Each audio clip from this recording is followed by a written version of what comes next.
And the most important part in this incredibly boring but sane, like wonderfully sane speech. He didn't say anything crazy. Everything he said was generally true, etc. Was the bottom line. Look, passing the relief bill is super important. And the best point he made about that was, if you're a family of 4 and you're under the cap, which is, $150,000, and you're not at all phased out, you start getting phased out after 150, and you get phased out completely at 160 if you're a couple, right? But basically, a family of 4, you're gonna get $5,600. That's a lot of money. That's amazing, and that's a majority of the country. That's great politics, and you should remind people of that. And it's also good policy.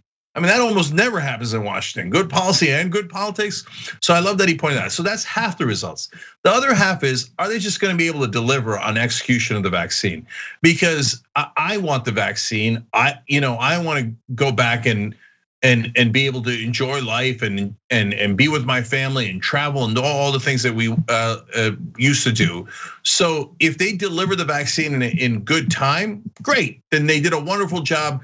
We elected them largely for competence, not because we thought they were going to do amazing progressive stuff, but they weren't going to burn the country down. They weren't going to end democracy, and they were going to be competent. That was their core promise.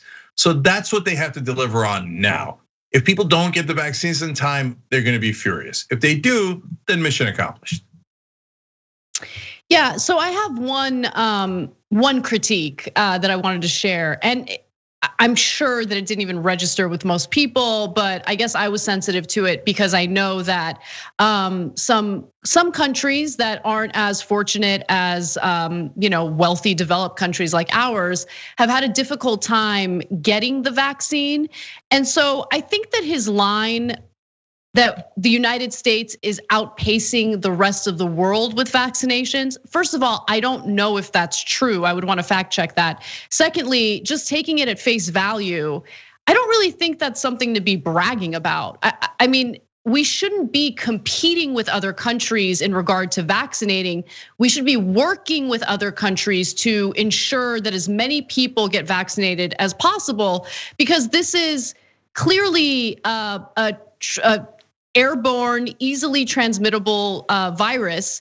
It did not, well, obviously right now, the thinking is that it did not originate in the United States. I don't want to get into all of that for obvious reasons. But my point here is that this virus spread globally, right? So it's not like we can protect ourselves with our borders by ensuring that we all get vaccinated and who cares about the rest of the world. No, we should be working. First of all, the fact that the vaccines are under patent is ridiculous. Like that blows my mind. Like it just shows you how in like commodifying pharmaceuticals and vaccines and things that like keep people alive just doesn't make sense. And it especially doesn't make sense when it comes to a pandemic with an airborne virus, that easily infects people. Like it's stupid. So I hated that line. I wish he didn't include it.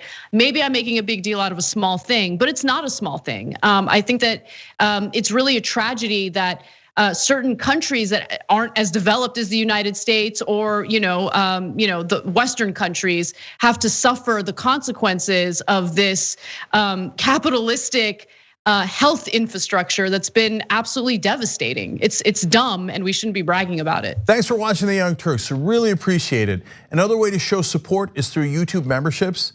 You'll get to interact with us more. There's live chat emojis, badges. You've got emojis of me, Anna, John, JR. So those are super fun. But you also get playback of our exclusive member-only shows and specials right after they air. So all of that, all you gotta do is click that join button right underneath the video. Thank you.